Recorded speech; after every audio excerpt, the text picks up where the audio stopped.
Hello, YouTubers, and welcome back to the latest episode of Stand Your Ground Saturday here on the Ohio Patriot Education Network YouTube channel. I'm, as always, your host, Arrow the Ohio Patriot.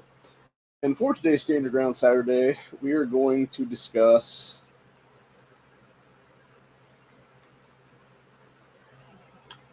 El Paso and Dayton. Today, obviously, being the 5th anniversary of the El Paso Walmart Massacre, and about 6 to 7 hours from now, will mark the tragedy in Dayton. So, yeah, needless to say, it's a bad deal all the way around, man. A lot of people lost their lives. A lot of people that shouldn't have lost their lives due to piece of shit maniacs. Obviously, at least one of them being a known leftist that we found out after the fact. The other one being who the hell knows what. Mostly, the reason I say that, obviously, is because we don't know if that guy is a lefty or not, because they scrubbed his social media pretty quickly, what was there.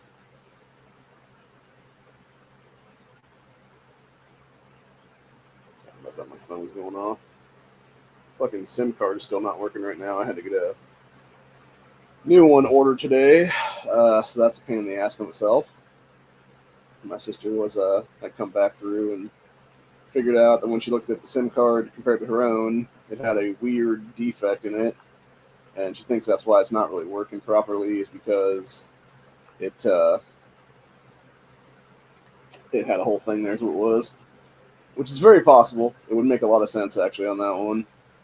And I guess like a lot of people have had that issue, and she thinks it might be something where there's a big batch of them that got messed up or something in transit, or just the way that they were, done, etc. is what it is there, which makes a lot of sense too.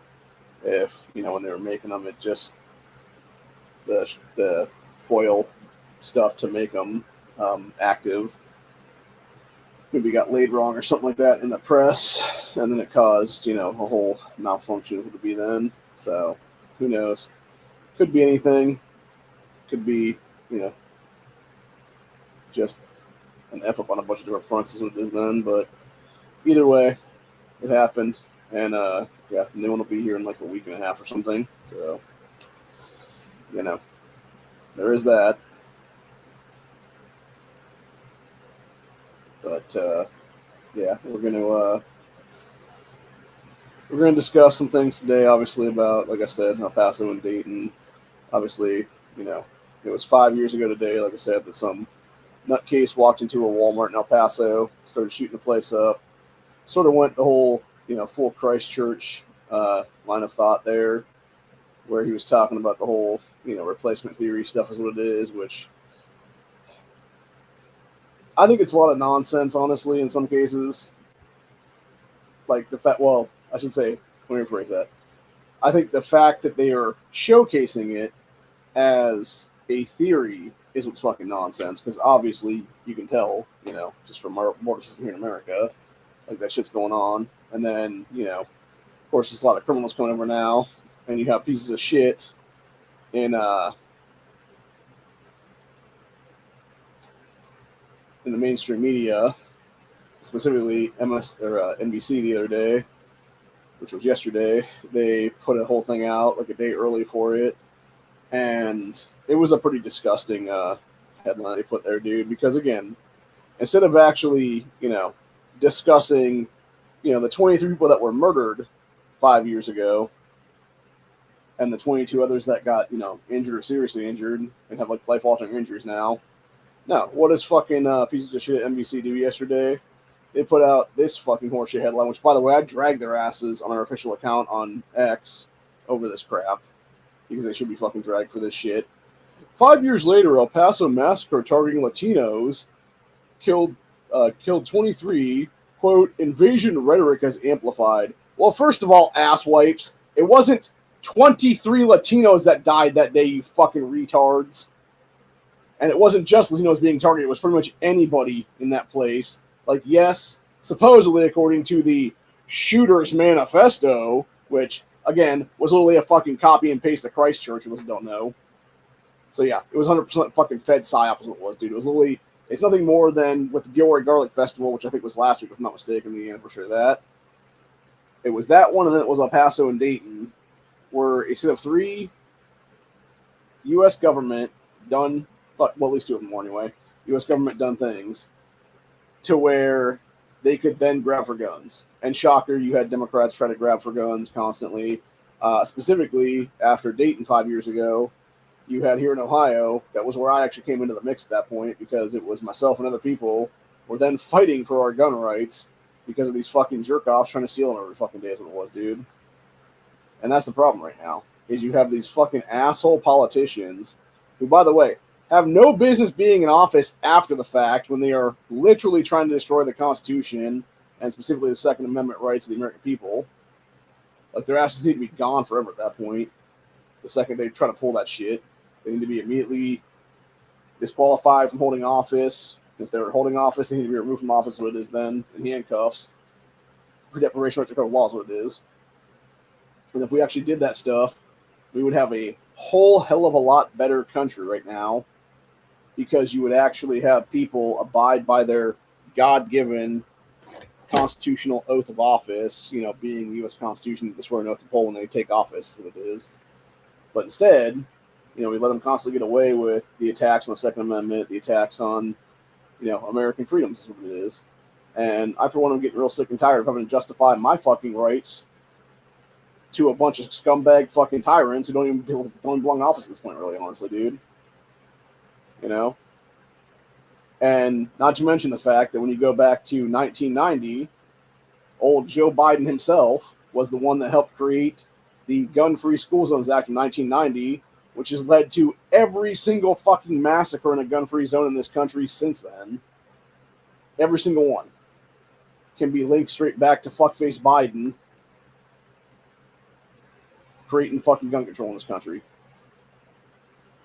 So, yeah, think about that one for a minute, people. And who's really to blame? It's not the guns. It's the evil behind the firearms, and it's the evil pieces of shit in our government who are literally creating kill zones in this country and have been for over almost 3.5 decades now is what it is. Over 3 decades now, almost 3.5 decades. Next year I'll mark 35 years, obviously. So, and yeah, it's way past time to get rid of this shit, dude. Like, there's zero reason to have these things on any books at this point. There is zero reason to have any kind of anti-gun laws in place that restrict people's rights to carry and protect themselves. Which, by the way, that's another thing too. People may not realize that one. You know what has happened before we get into the whole meat and potatoes of the day here of what actually happened those days. What has happened in the 5 years since the El Paso Walmart shooting? What has happened in the 5 years since the Dayton massacre in the Oregon District? Both Ohio and Texas have become constitutional carry states since then. Both of us, as far as I'm aware, have become stand your ground states. I don't believe Texas was stand your ground before that, but it is now. I know for a fact Ohio was not stand your ground before that. We became a stand your ground state in 2021. And then it was during that same year is when Texas became a constitutional carry state. And then it was in 2022 was when Ohio became a constitutional carry state. And that was all thanks to people like myself getting into this fight, helping out other gunners in this country that may not be able to speak for themselves, you know, and that's the thing too. Like, you look at where these events happen at, you know, even there was at least one guy in the Walmart that day in El Paso who even said, he's like, you know, I didn't think about, because he was actually at the time, obviously before constitutional carry was a thing, he was a license to carry holder at that time. And his thought process was, oh, I'm just going to go get a couple things from Walmart. You know, it's fine. I don't need to put my gun on or anything like that. And then he regretted after that, to that day, like to this day, basically, as far as I'm aware. He's like, I wish I'd had my gun on me that day because I could have stopped this piece of shit in his tracks. And he's right about that. He could have done that. And the sad fact of the matter is, because he wasn't armed that day, because he didn't do what needed to be done, you had 23 people lose their lives because of that. Now, granted, is it all on that man's shoulders? No, it's not all on that man's shoulders. it's really on Walmart's shoulders in a lot of cases, because they're the assholes who will sit there and try to steal people's ability to defend themselves against tyranny in this country. When they literally put up signage on their buildings to tell you to basically disarm, fuck that, dude. You are literally creating a kill box at that point. And unless you're going to have armed security on staff at all times, you can go fuck yourself, legitimately. I will never be disarmed. I will never be disarmed to tyrants, dude. Obviously, I'm also not going to confess to crimes that I may or may not have done in the past. Like carrying before carrying was legal kind of thing. But, it is what it is at this point, and it doesn't matter. What's done is done. What's in the past is in the past. It's as simple as that. I played the fifth. So, anyway. But no, seriously, though. It's a bunch of shit that constantly, day after day, we as the American citizens have to justify our God-given rights to a bunch of scumbag tyrants who don't even belong in office at this point, who are actively, every single day of every single year, since these massacres that they helped create took place, are continually trying to steal our rights, is what it is, dude. Continuously trying to fuck with the Second Amendment, continuously trying to attack natural law of this country, the law of the land, specifically, is what it is. And what's even more disgusting is that, specifically in this case with El Paso, that son of a bitch was able to live, dude. That motherfucker that committed that atrocity lived to be arrested. And in 5 years, in 5 fucking years, still has not been executed in the state of Texas, dude. Which just goes on to this article right here is what it is. Frustration grows. El Paso Walmart mass shooters death penalty case languishes after 5 years.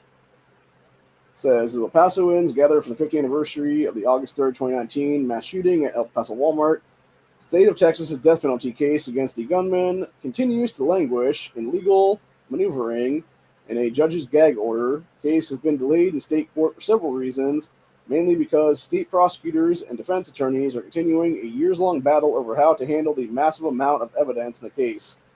Or you could, I don't know, literally drag the motherfucker onto a town square, tie a fucking rope up to a fucking gallows, and hang the motherfucker. Texas still has public hanging, people. Like, that's what happened to that dude. Like, that's the one thing, that's the one big difference between Texas and between El Paso, Texas, and Dayton, Ohio, is the Dayton cops did their fucking job that day, dude. They smoked that motherfucker. They made sure his ass didn't live. That's where fucking Texas failed, dude. The cops should have immediately opened fire on that motherfucker the second he walked out of that goddamn door, dude. The second his ass walked out of there, he should have been fucking Swiss fucking cheese, honestly. And that's another thing that's weird about El Paso, by the way, is I've never seen evidence, by the way, of this kid having extra magazines on him. He only had, as far as I'm aware, one 30-round mag for the AK, in the AK itself at that point. But yet somehow people expect me and others to believe that this guy was able to shoot and kill 23 people with a single magazine of 30 rounds. And on top of that, also managed to injure 22 others? That doesn't make any sense, dude. That's if you had every single person at least shot once, that would be at least 45 rounds needed. Now, granted, that 22 injuries, it could have been people, trying to run and possibly getting trampled, a couple of them anyway. It could have also been, somebody tries to run, twist their ankle, something like that. That could have been a quote-unquote injured, what it is. So I'm not sitting there saying, like, every single one of them was by, the firearm is what it is there. At least, as far as I'm aware, though, there were a lot that were, though. And it would have been way more than 30 rounds that would have been needed to cause all those injuries. Not to mention the fact you had people that were some of the 23 that were killed that were shot at least a couple times apiece. So, yeah, I would very much like to see crime scene photos of at least like, you know, a couple extra mags laying on the ground there in the fucking entrance or something there, dude, where the guy switched mags out or whatever then. Because I'm not saying he didn't have extra mags in him. I mean, we could have had him in the cargo shorts and stuff like that, or cargo pants he was wearing that day. But it seems very fishy that, you know, as far as I'm aware, having looked it up and stuff like over the years and stuff like that, just to confirm my suspicions and stuff, I have never once been able to confirm that there was extra magazines that kid had for that gun. And then on top of all that, what's even weirder is that then you had Michael Bloomberg's bitch ass go to the Walmart executives, the Waltonaires, and proceed to have them yank the ammo off the shelves that they sold at their places that included 7.62 that included 5.56, that included 308, that included 9mm, 357, 40 cal, etc. And in doing so, actually cost them quite a bit of business, from my understanding, because there was a lot of Americans that they would buy ammo from Walmart back in the day, and now they just don't even shop at the place because they can't get their fucking ammo, is what it is, dude, for their handguns, for their long guns, etc. And so they shop at other places where it is there, so they can buy that stuff with everything else then. And what's even more messed up is it's like, you know, if Walmart really wanted to go like full retard after this whole thing, like just stop selling all ammo, dude, for real. But no, what they stopped selling was like X amount of rounds, but yet then they're still selling other ones that are just as high caliber, if not higher caliber, than some of the other shit. And it's like, it makes no fucking sense whatsoever of why the hell they are doing one thing but not another. You know, and again, I think a lot of it's just grandstanding is what it is, dude. It's just them being like, oh, look, we're doing something. And it's like, if that were the case, dude, then go full on, you know? If you're going to be that dumb, then just go full retard. Like, go full Kmart, basically. You know, after Columbine there, because the Kmart, it was a Kmart that the Columbine killers bought their ammo from, is what it is there, dude. We know that because piece of shit Michael Moore, in that stupid-ass Bull and Columbine documentary, then proceeded to try to blame Kmart for the shooters being able to be armed with ammunition, not the fact that you actually had people who were committing straw purchases for these assholes so they could even get some of the guns that they had in that school shooting. Not to mention the fact that Columbine itself, you know, going off on a tangent for a second right there, happened literally halfway through the assault was banned in 1994. But yet it was still able to go down, dude. And then you got pieces of shit like Biden being all like, oh, but no, we totally did this thing and that thing, and it's better off now. It's like, no, it's not, dude. And no, it fucking wasn't better off during that bullshit ban. If anything, it allowed more things to happen then. So, and then of course they used Uvalde, since obviously El Paso happened, you had Uvalde happen then, and Biden and company used that to push through that bullshit Bipartisan Civic Communities Act thing, which is nothing more than a bunch of unconstitutional tyranny.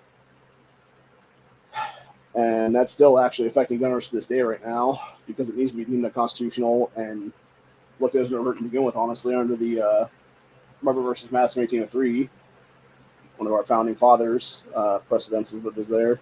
So, but anyway. But yeah, it's a bunch of shit all the way around, dude. You have these fucking people who want to continue to attack our rights constantly again and again and again and again and again, when they're literally creating the tragedies of these whole things. And the fucked up part is, we shouldn't have to focus on some asshole politician trying to steal our rights. What we should be focusing on is remembering those who we lost. Remembering those who had their lives short because of a fucking gun-free zone. Because of a bunch of dumbass leftist policies that were in place at the time. And that's what we're here today to do. Which is, we are going to read the names of those that were lost in the El Paso tragedy. And if anyone wants to join the panel, I sent out links today. I'm pretty much just going to be reading for the rest of the episode. I just realized that my headphones are not properly plugged in here. If I do end up having to have somebody on the panel, plug that in real quick. I thought they were plugged in, but apparently they must have unplugged themselves or something at some point. Anyway. But yeah, I gotta go find this real fast. Because unfortunately, it's a situation where sometimes it's hard to find this stuff again, dude. And that's what's even more fucked up. Like I said with the NBC article there, dude. It's like they would rather sit there and try to divide us racially instead of actually being like, hey, it's a horrible tragedy. It happened. You know, this piece of shit who did it still has not been, tried with the death penalty there in Texas. And it's because of how people are fucking, basically backwashing and jerking each other off of how they're going to actually proceed with it is, which is absolute bullshit again. It's like, no, dude, give these families justice for God's sakes. Like, if nothing else, let them fucking string the guy up. Like, seriously, bro. Like, I guarantee you at least some of those people would be like, nah, fuck that. Like, give him to us. Let us deal with his ass. Which is what they should have the legal ability to do right now, is what it is. And it's fucked up that you have these people who do not care about society, do not care about, people getting justice for their families, and just want to sit there and, again, divide us as a nation, which makes a lot of sense because, again, if you look back at the mainstream media and how corruptly scumbags they are, it all goes back to everything, dude. It's always been a divide and conquer strategy because that's always what it is, dude. It always works. Almost always throughout American history, throughout U.S. history, throughout world history. And the same thing with pushing racial division. It is an old playbook that seems to always work. When you push things on racial lines, you create tribalism. And when you create tribalism, you have people tribe up is what it is. And that's the problem right now. We're supposed to be a melting pot nation. If people really gave a shit and were actual journalists, had actual journalistic integrity in this country, which, by the way, the mainstream media doesn't. They never did, actually, if they ever did. Maybe at one point, like 45, 50, 60 years ago is what it is, but not now. Any modern person that works for the mainstream media is a fucking scumbag, dude. They don't give two shits about your rights. They don't give two shits about the American people's rights. They don't give two shits about actually bringing the truth and real journalism in this country. All they care about is getting a fat paycheck and pushing the bullshit mockingbird media narrative is what it is. So, anyway. Let's see.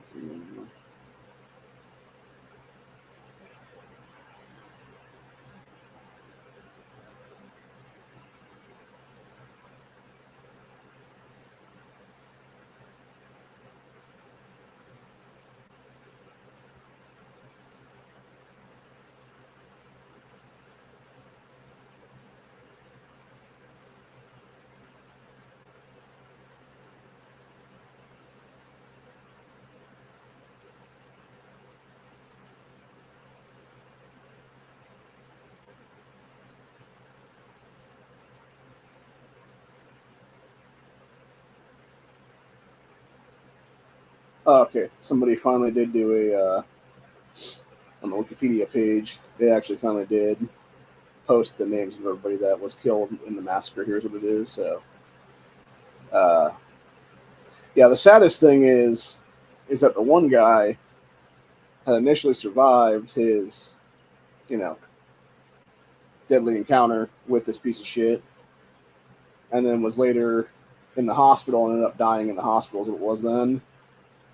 So that's why it kept going up and up and up, and then eventually, landed at 23 as it was. So, yeah, just terrible, terrible stuff either way, dude. And like I said, just an absolute and complete tragedy is what it is. But anyway, going to the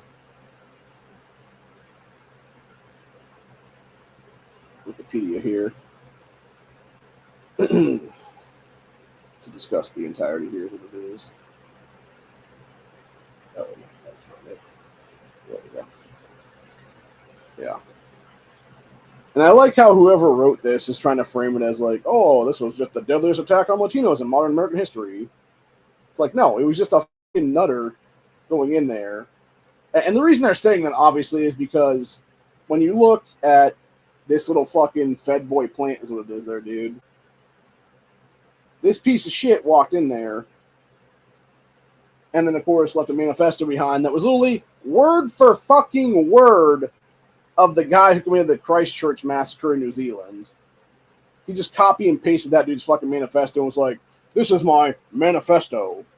It's like, no, it wasn't, dude. It was the fucking one that the feds planted on wherever the fuck they supposedly found is what it was there. That's the truth of the matter at the end of the day. Because, again, what better way to try to attack Americans' rights than to go after the Second Amendment, go after our ability to defend ourselves from tyrannical government is what it is. That's the entire point. So, anyway.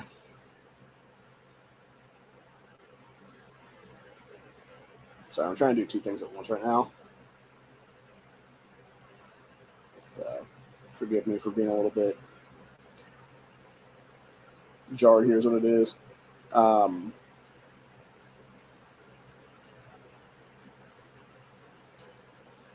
But yeah, this piece of shit was supposedly 21 years old.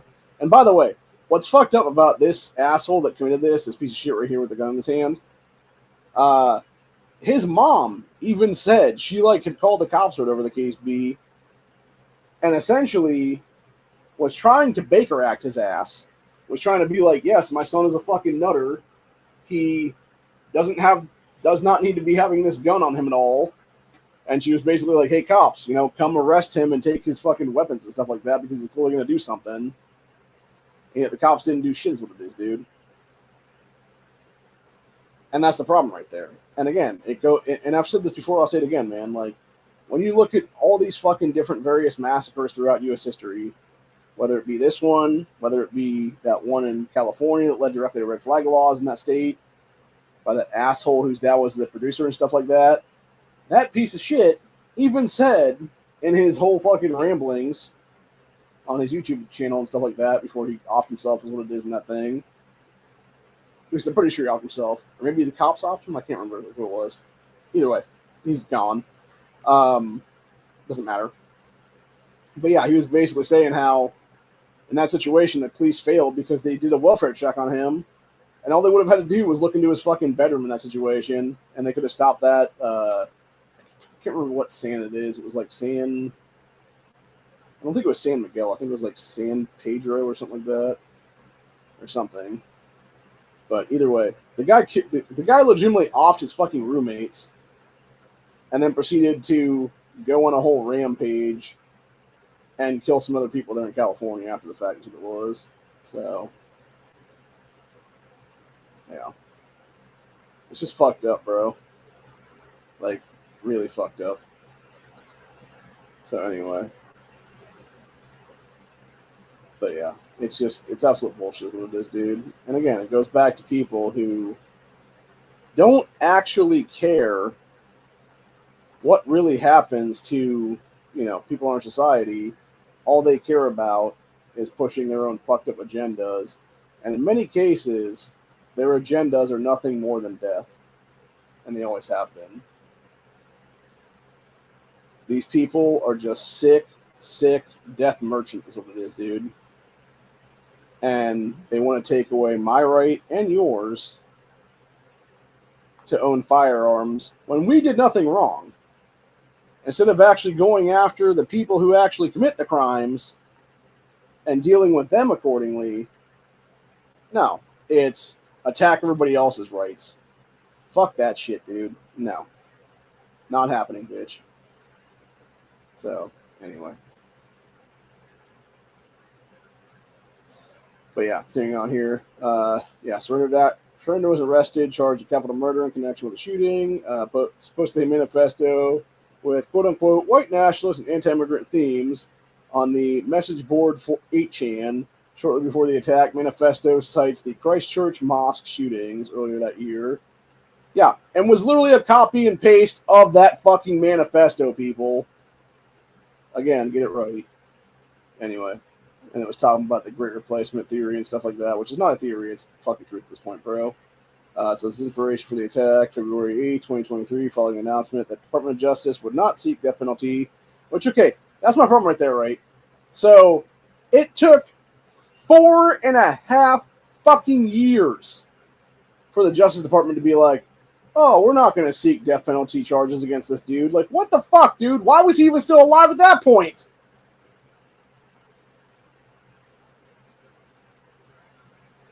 Or wait, no, sorry, it'd be 3.5 years later. Or wait, no. Whatever, wait.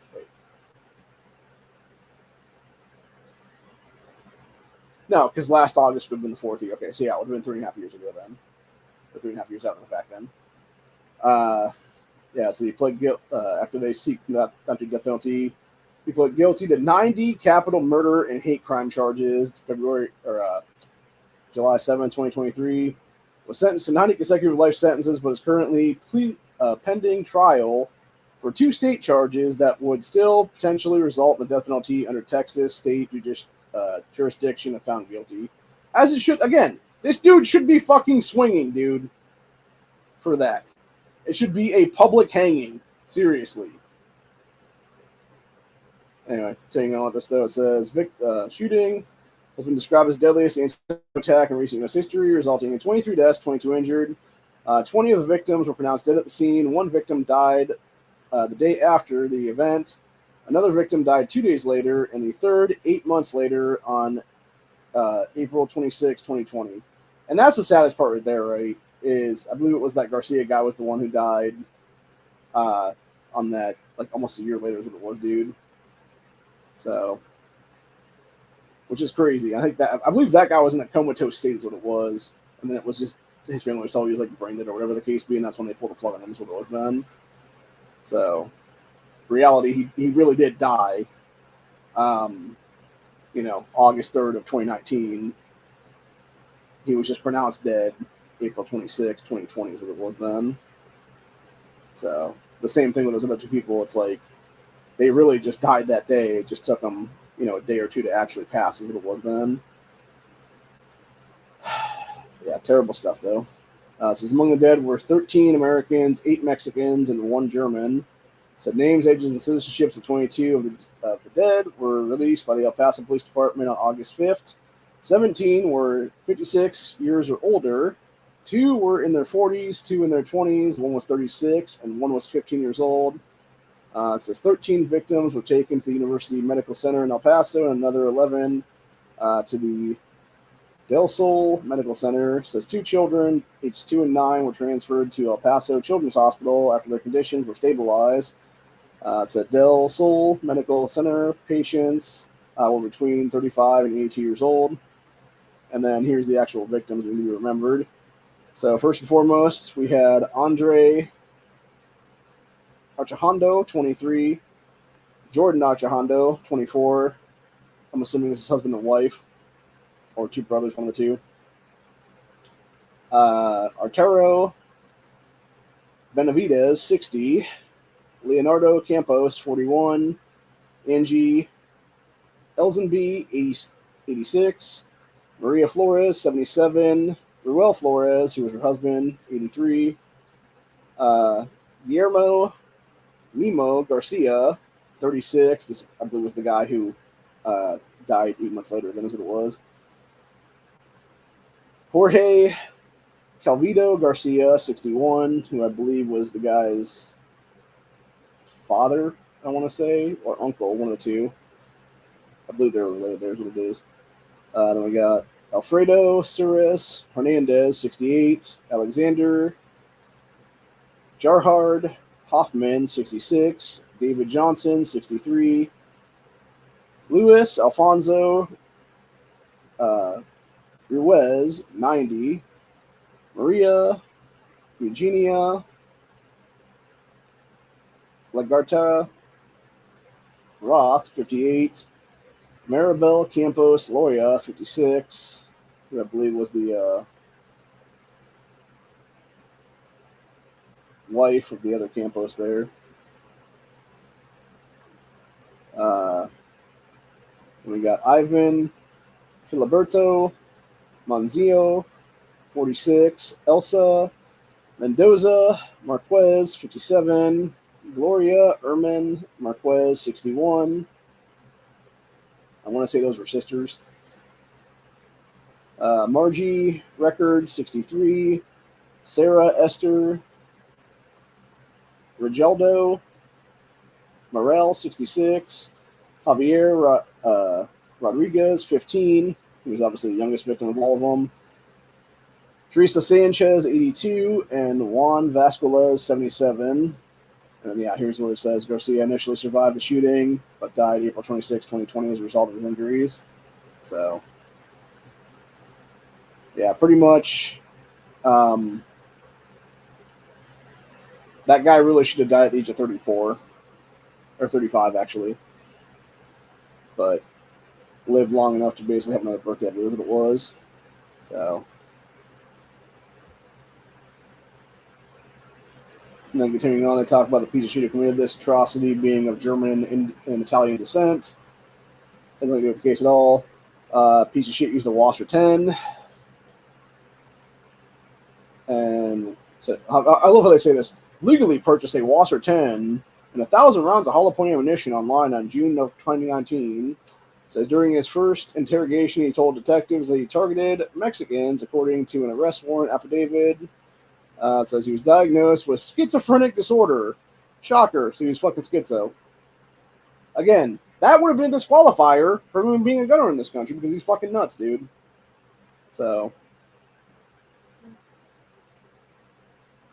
by the way, this shit means nothing right here about him being supposedly registered to vote Republican and then having a photo of Donald Trump in the Oval Office on a fucking Twitter account there. They really were trying to paint this kid as a right-winger, dude, which, by the way, pretty fucking hard to do when you scrub his social media of every fucking other thing, assholes. You know what I'm saying? Seems very fucking fishy in of itself there, man. When you have a homeboy doing all kinds of weird shit. Like, I don't know, man. Maybe not lie your asses off about the kid. You know, maybe actually open social media accounts so that Americans can see where the fuck this piece of shit really stood, dude.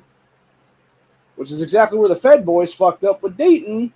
And I'm pretty sure that, again, going back to these whole all being connected, dude, I'm pretty sure the asshole that went to Dayton went too early. I think he was supposed to go like a day or two later is what it was. Because they didn't get a chance to scrub his social media accounts. And then we found out he's just a left-wing turd burglar is what it is then, dude. That was a Antifa, BLM dude, loved Bernie Sanders and Elizabeth Warren, etc. You don't see people going out there and blaming their asses for the fucking massacre. Oh, no, bro. Even though they probably should be blamed for it. Just saying. Like, we're going to sit there and try and blame Trump for this one, like, and blame fucking left-wingers for everything else, dude, is what it is, because they're all part of that shit, is what it is, bro. So, anyways. Yeah, it's a bunch of bullshit, is what it is, dude. And I'm frankly just sick and tired of all of it. There is zero reason for any of it. And people are just pieces of shit is what it is, dude. Like, pieces of shit are going to be pieces of shit no matter what, right? It doesn't matter if they're, you know, left, right, center, whatever the case be. If they're a piece of crap, they're a piece of crap, dude. It's that fucking simple. Quite literally. It does not take a genius to figure it out.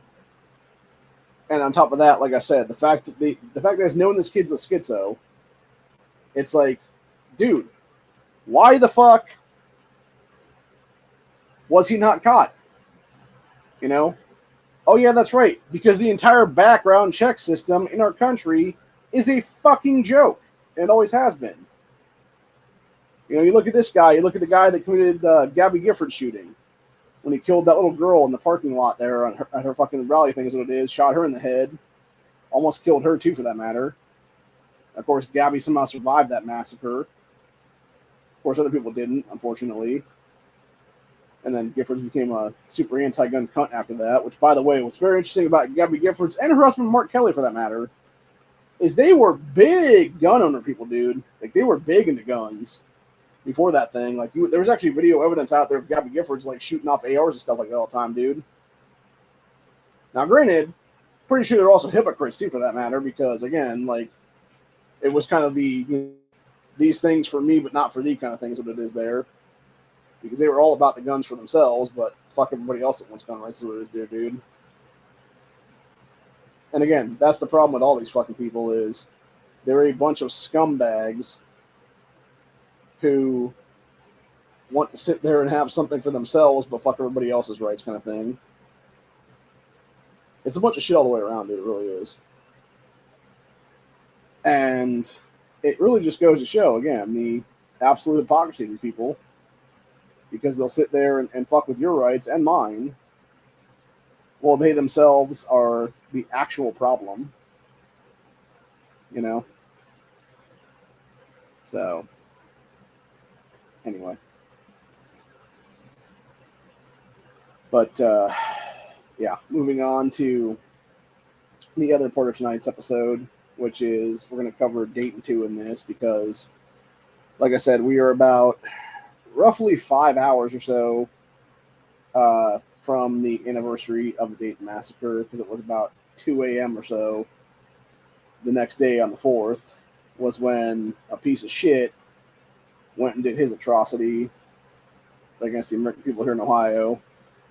And then, of course, what did that lead to after the fact? It was 8 days later is when I got a fucking Fed knock on my door for some bullshit I said about Andrew Yang in a fucking video.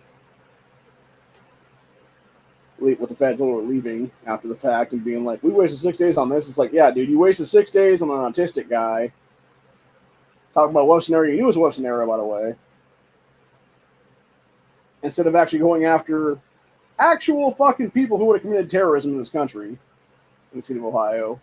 Whether they be Islamic terrorists down in Columbus area, whether they be other left-wingy Antifa and BLM terrorists, which is what the asshole community at Dayton was. You know? Instead of actually going after these people, oh, no. Let's fuck with the autistic dude in Canton. You know? Let's go ahead and fuck with his rights, fuck with his livelihood. You know, put him in a state of fucking... By the way, that whole interaction with me and the feds, dude, like, there was, like, good, like, 3 to 4 months there. I was having fucking panic attacks, thinking my doors and windows were going to get kicked every fucking night, dude. These assholes are just going to come fucking break my shit the way they did with Duncan Lemp years later, is what it is then. Like, there was entire days where I literally had to, like, sit and wonder to the point where I literally passed out from just sheer exhaustion because I was so afraid I was going to get my fucking door kicked in over nothing. And again, the government should not have that kind of power against people, dude. They should not have that ability to where you are literally fear-mongering people into submission for exercising their freedom of speech is what it is.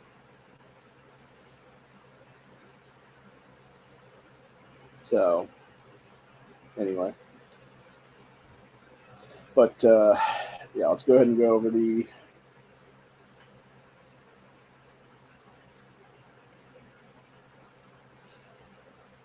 I know, doesn't it, though? Because technically it was 9 days later is when we actually had the talk out in the driveway there, which they wanted me to come into their field office, and there was no chance in hell I was going to their field office on that one, dude, because I guarantee they would have tried to grill me, and they probably would have got me to fucking confess to some bullshit I didn't even do, is what it is then. So, but I was like, nah, you come out to my fucking place, motherfuckers. But anyway, what's going on in the Dayton Massacre here? August 4th, 2019, 24-year-old piece of shit, left-wing turd, Killed 9 people, including his sister, even though they did say brother, because really it was his sister who was coming to be a trans man, and wounded 17 others near the entrance of the Ned Pepper's Bar in the Oregon District, Dayton, Ohio. It says piece of shit was fatally shot by responding officers 32 seconds after the first shots were fired. A total of 27 people were taken to the area hospitals. It is the deadliest mass shooting to occur in Ohio since 1975 Easter Sunday massacre. It's pretty wild, by the way. It said search for the shooter's name, found evidence that showed his interest in violence and mass shootings and that he had expressed a desire to commit one. He considered himself a leftist and voiced his support for Antifa. A preliminary assessment did not include that his piece of shit ass had a racial or political motive. Yeah, except that you literally do when you're fucking a left-wing turd for Antifa and BLM terrorism, dude. Which I love how they don't add the fucking BLM thing in there, even though there's definitely evidence of that piece of shit that committed the Dayton massacre having ties to BLM terrorism, too, on top of that, dude. So, and by the way, for those who don't know, the piece of crap who did Dayton here, that asshole was also, it was, because this happened on August 4th, it was May of 2019 when then Dayton Mayor, Nan Whaley, allowed for an event to happen there where it was a bunch of so-called neo-Nazis, which were just feds, by the way. It was 8 fucking male feds and a female fed at that point. They came out there and they were basically, like, everybody and their brother were counter-protesting them was what it is there. Obviously, a bunch of douchebags were armed. That probably shouldn't have been, including the Black Panthers, a whole bunch of other terrorist groups like that, various Nation of Islam groups. I believe Antifa was there. I want to say like an offshoot of Black Lives Matter at the time was there. And of course, the guy who committed the Dayton Massacre himself was there armed. So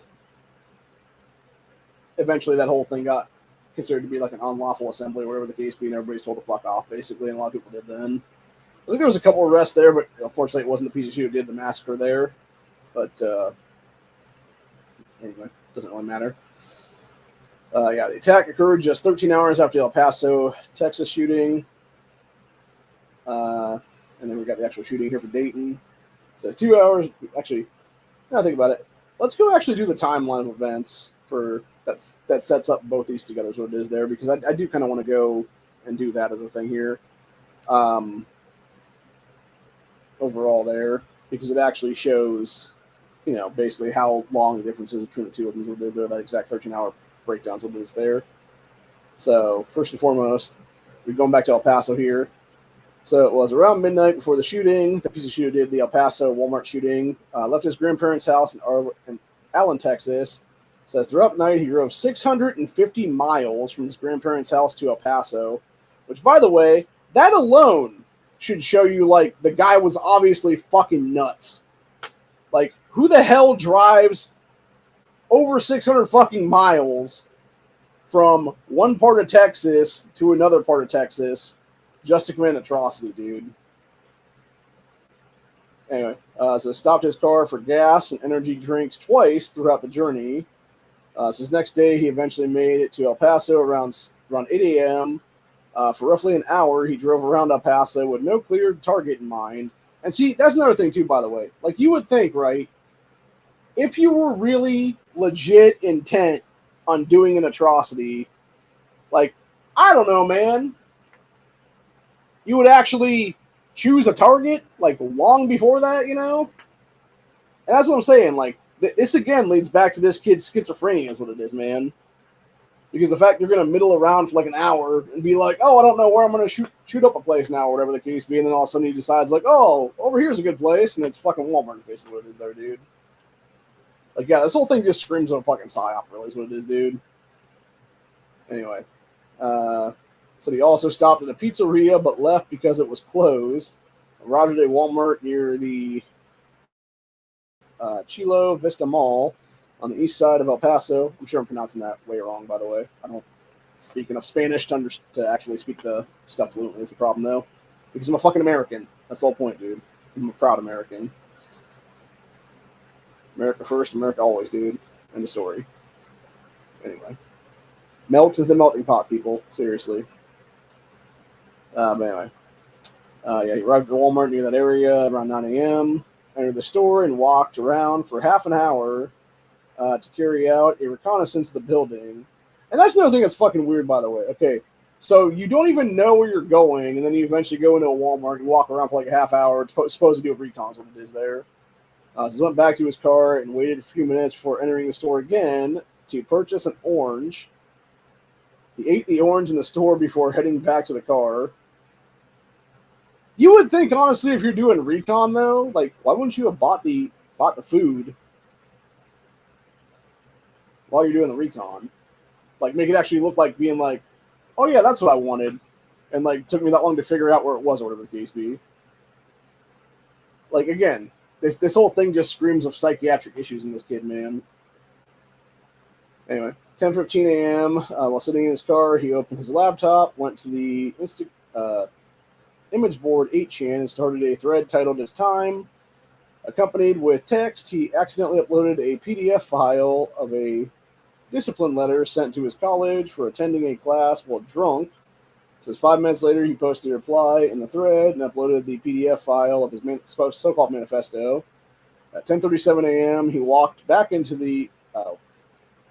to the back of his car, pulled out a Wasser 10 rifle, which is a civilian version of an AKM, from the trunk, and opened fire. First killed a woman pushing a shopping cart before shooting several people near and at the fundraising event for the El Paso Fusion girls soccer team outside the store. Says during the initial shooting, he killed 3 people, including a man who died 8 months later, and injured 6 people in that parking lot. So store manager witnessed him firing in the parking lot prior to entering the crowded store. He issued a code brown designating an active shooter to his employees, who began helping customers evacuate or hide. Approximately 3,000 people were in the store at the time of the shooting. That's a lot of fucking people, by the way. Like, they had to be like a mega center there, dude, is what it is. As many customers and employees fled to other stores in the adjacent mall or hid under tables or in shipping containers located behind the building. So here's my problem with that, right? So you have them saying all that, yet not one of these fucking people had a firearm of their own and engaged this cocksucker. That's another thing too, by the way. Had even the store manager been armed out there, right? That dude could have literally gone out there and, got the jump on this fucking punk and smoked his ass right there in the fucking parking lot when he only killed a couple people at that point. But no, you have pieces of shit, the Walton-heirs, making their stores into gun-free zones, and then you have employees that aren't even armed then, dude. Or even worse, let's go ahead and say even the people that were working the counter there, at the gun counter there in the store, which I'm pretty sure this one did have, by the way, those people could have grabbed some of the guns. Unfortunately, those guns will have trigger locks on them. So you would have had to have 2 sets of keys, one for the gun itself, for the trigger lock, and then a secondary set of keys so that you could then turn around and be able to actually grab some ammo and stuff like that from a different section and, load up a shotgun or something like that and smoke his ass that way is what it is. Like, that's the problem though right there is what it is, dude. I'm not saying you shouldn't have gun locks on guns, obviously, in places like that. But what I'm saying is, could have been a situation where you could have had an employee and a couple of customers, even for that matter, get armed the fuck up pretty quick and, engage. And the fact that nobody seemed to engage this entire time and just let this dude basically roll over. Hell, man, even going to the sporting goods area, there's fucking knife displays and, hatchets and shit there everywhere, dude. Grab one of them, bust the motherfucker open, and go put a fucking hatchet in this kid's head. Seriously. Get the jump on his ass and go fucking deal with his ass that way, dude. Do a little bit of, peekaboo kind of shit. And then it's surprise, motherfucker, hatchet to the head. Seriously. It's not that hard to figure out, man. It's like it could have been so much easier. You could have had happen that day where anybody could have dealt with this motherfucker accordingly.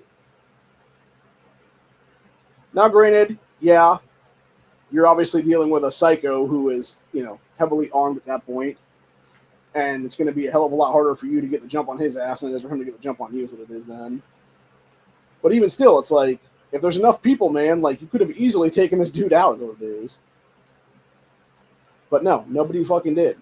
Nobody did. He was just able to accomplish his fucking atrocity. And that's what's even more fucked up about the whole thing, man.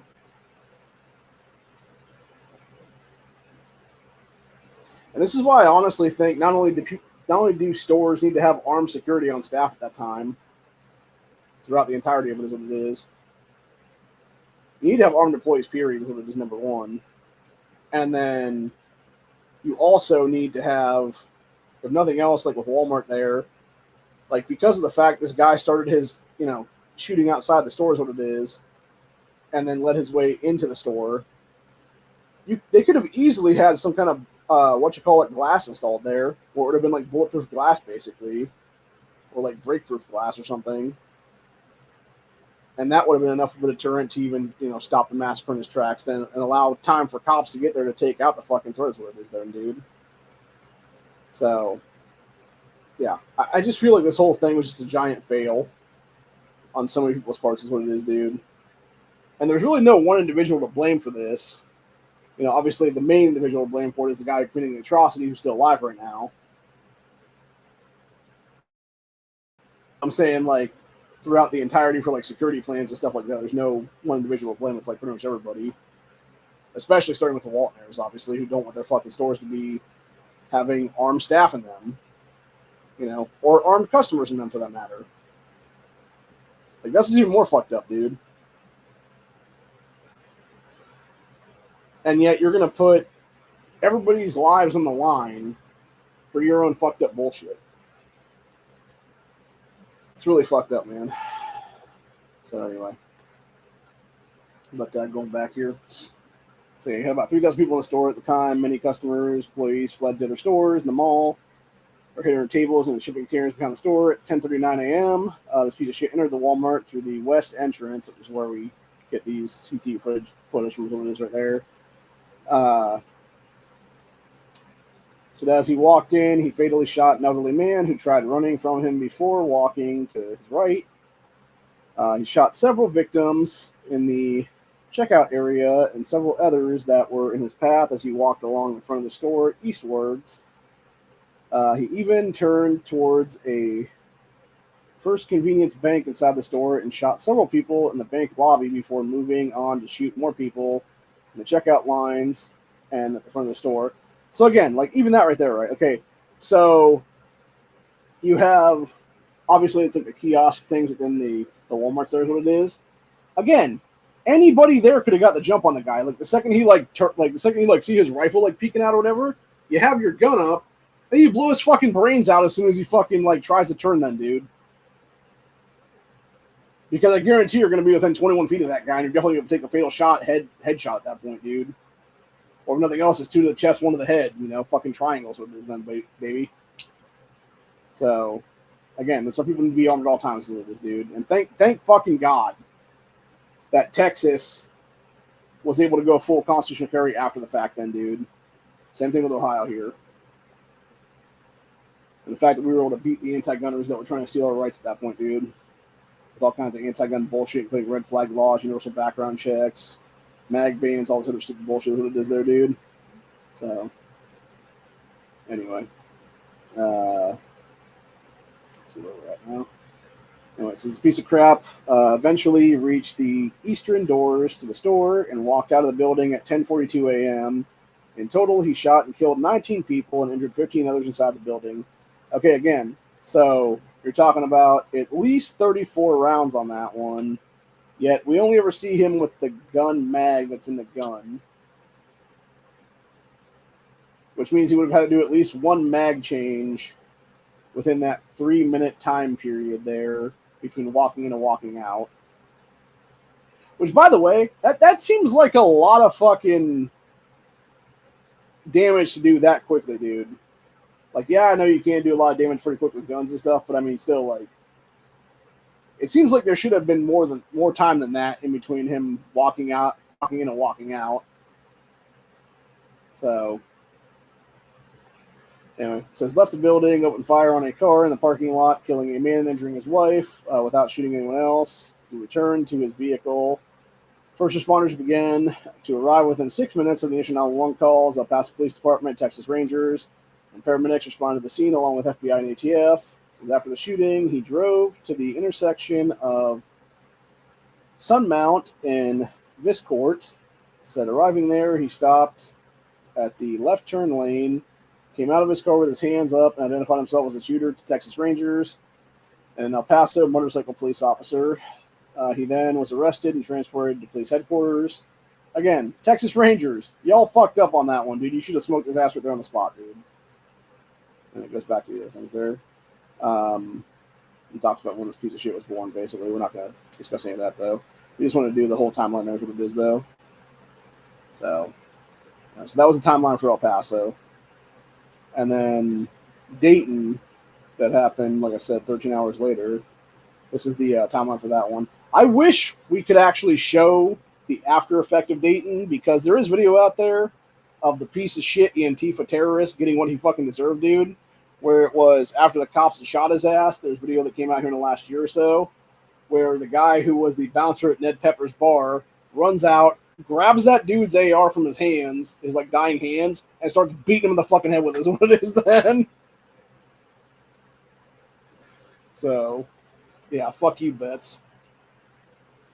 Hope you're rotting in hell with Ruth Bader Ginsburg and Dianne Feinstein and all those other assholes, especially Sheila Jackson Lee's ass. Anyway, turning back on here, it said shooting 2 hours before the shooting in Dayton. The gunman was seen entering a bar with his sister, aka trans brother, and a friend in downtown Overland District in Dayton. At 12:13 a.m., he split from the two and was reported leaving the bar. At 1:05 a.m., eyewitnesses reported that a man opened fire at the entrance of Ned Pepper's bar in the Oregon Historic District. He was carrying an AR-15 rifle, which, by the way, I love how they say with a shortened barrel. No, it was an AR pistol, is what it fucking was, actually. Literally, it was an AR pistol.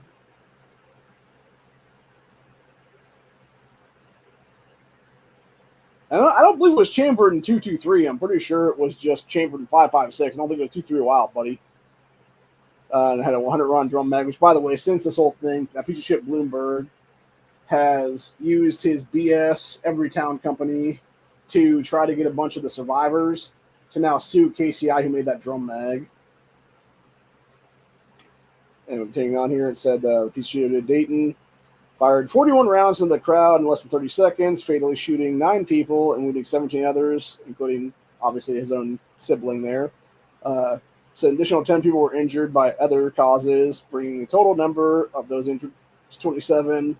When they say 10 of those injured by other causes, meaning like trampling or, running in heels or over as a chick and you're twisting your ankle, basically is what they're doing on that one. So according to Dayton Police Chief Richard Bale, 20 seconds after the shooting began, law enforcement officers were already on the scene and engaging the gunman. Within 32 seconds before shots fired, the gunman was shot dead. An autopsy report revealed on December 6th showed that that piece of shit was hit with 30 rounds. So basically every cop unloading on his ass is what it was then. It said police evacuated many nearby night venues and warned Dayton residents to stay away from the Oregon Historic District then. I also want to point something out on this one. So they act as if this kid, this little punk ass, this 24-year-old little sack of shit, was the one who actually killed all 9 of these people and injured 17 others.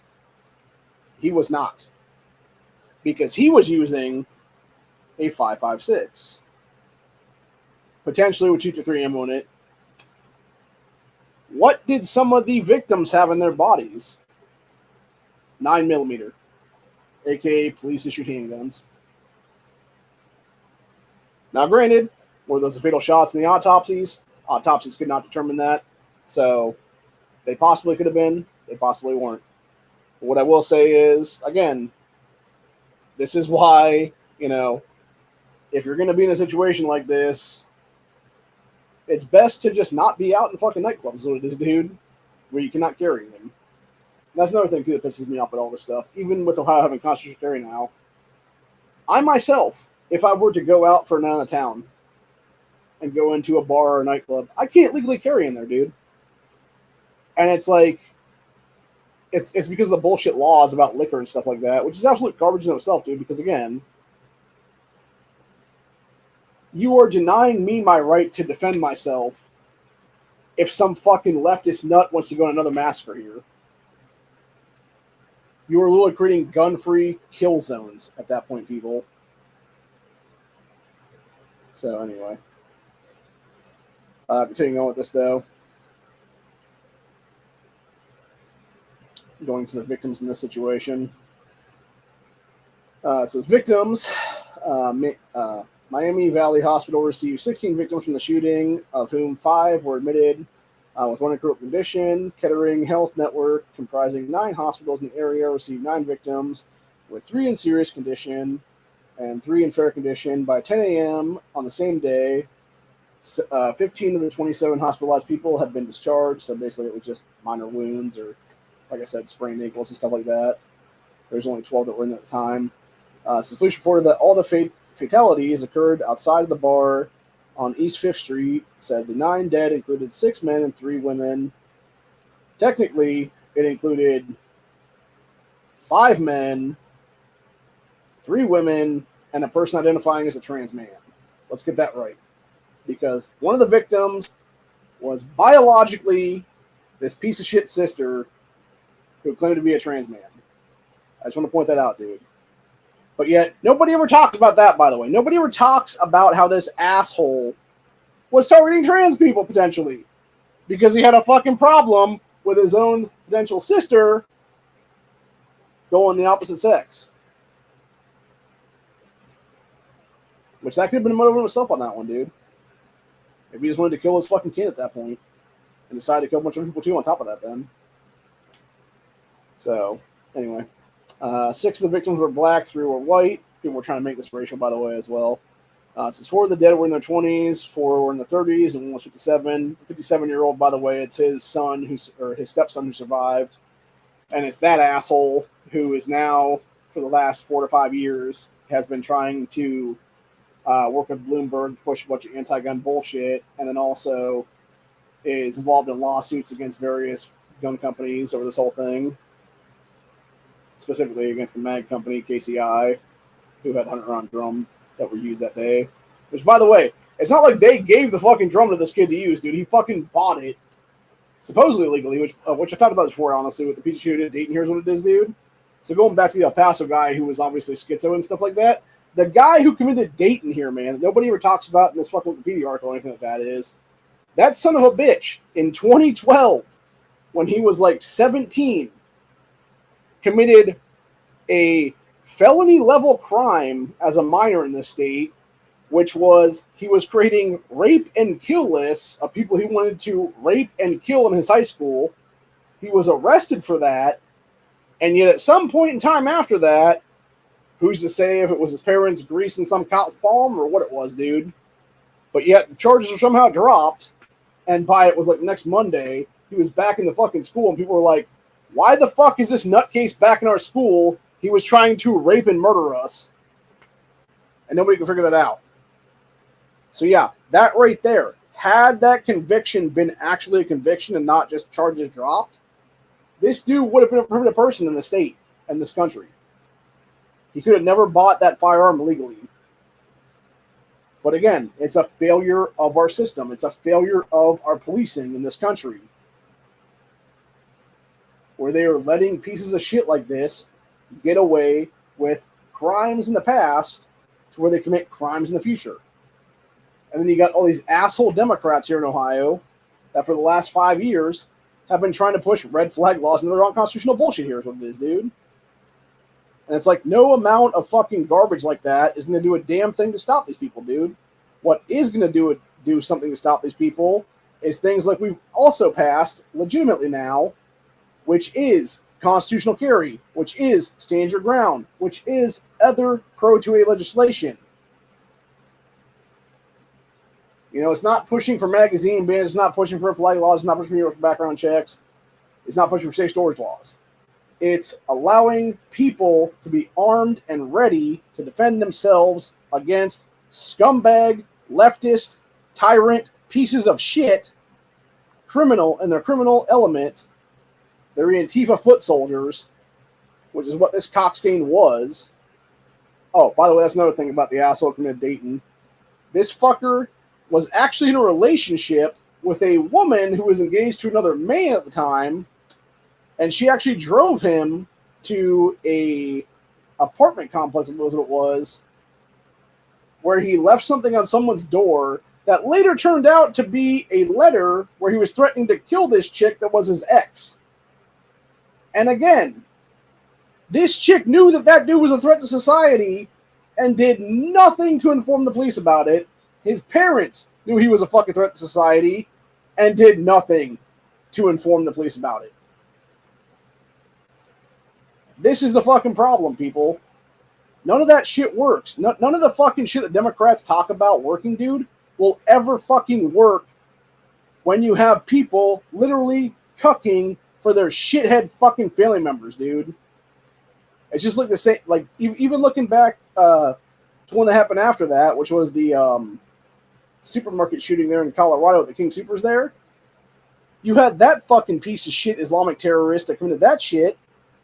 That asshole, his family was trying to hide the gun in a state that actually had red flag laws on the books instead of just red flagging him, dude.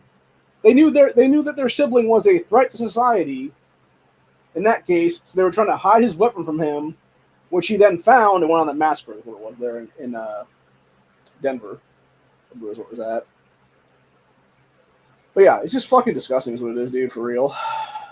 So, anyway, continuing on with the rest of this Wikipedia thing for Dayton here. It says, 2 of the victims who died were also shot by, there you go. Yeah, were also shot by police. I love how that's like an after-the-fact thing. Like, 2 of the people shot were also shot by cops, dude. This is autopsy showed that a woman who was shot by the piece of shit shooter was already bleeding from a fatal gunshot wound when she was struck by 2 bullets that were fired from police. Well, again, even if she's already bleeding to death, the fact that you just had cops shoot her twice in some part of her body, like, that's going to make her bleed out faster, people. Like, that's not to be fucking whatchamacallit on that one, dude. It's like they're trying to, like, cuck for the cops after the fact on that one. It's like, nah, dude, like, that was terrible either way. Like, and again, who's to say that that gunshot wound was fatal? Who's to say he wouldn't have had, you know, a cop with, like, quick clot or something like that on their person is what it is there? Or some kind of, you know, emergency, you know, tourniquet thing or whatever there. And they could have stopped the bleeding. And actually saved that woman's life, you know, at least stabilized her long enough to get her to an emergency surgery at a fucking little hospital is what it is then. But no, instead you had police bullets going into her bodies too is what it is there, dude. It's like, Jesus fucking Christ, man. Fucking insane, dude.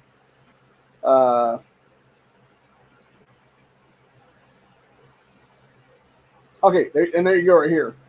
And they continue on. It says, had she not been suffering from fatal injuries, one of the bullets fired by police would have been lethal inside of her. So they either shot her in the head with one of the rounds, or they shot her someplace like the heart or something. So, yeah. Anyways, the second victim, who was shot by this piece of shit multiple times, sustained a superficial gunshot wound from cops, so basically like a leg graze or something, probably is my guess, or a ricochet maybe.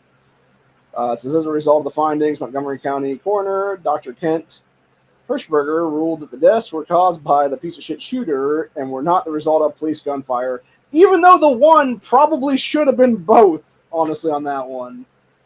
Like, really, it should be 8, and then, like, the 9th being, like, both the kid who committed the atrocity and the cops. So, anyway. Continuing on with this, though. So soon after the attack, police identified this piece of shit as that asshole there, who I'm not going to tell you his name, who lived in Bellbrook, Ohio, said according to police, he had minor traffic offenses on his record.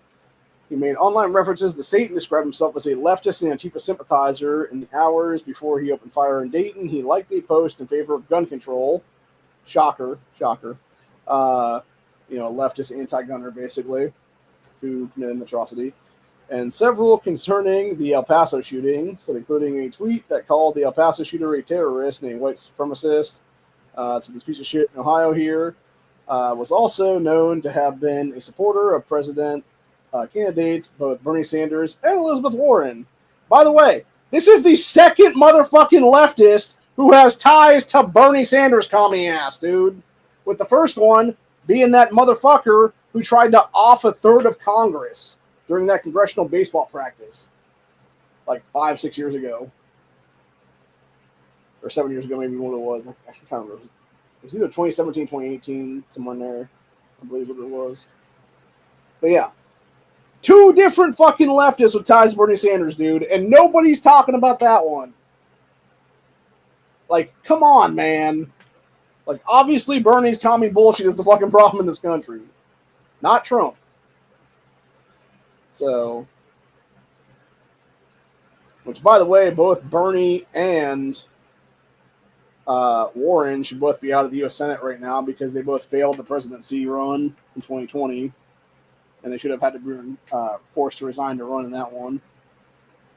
Anyway, so this investigation concluded by the feds in 2021 found that this piece of shit acted alone. It was not directed by any organization or aligned with any specific ideological group. Horse shit he wasn't, dude. The guy was literally an Antifa simp, bro. Like, obviously he was allied with their asses. Not to mention, I can even think back to watching fucking local news about the thing there, dude. And it was talking about this asshole going to, it was either Antifa people or BLM people, and asking their help and how to build the fucking AR that he had bought pieces of is what it was. Like, are you fucking kidding me, bro?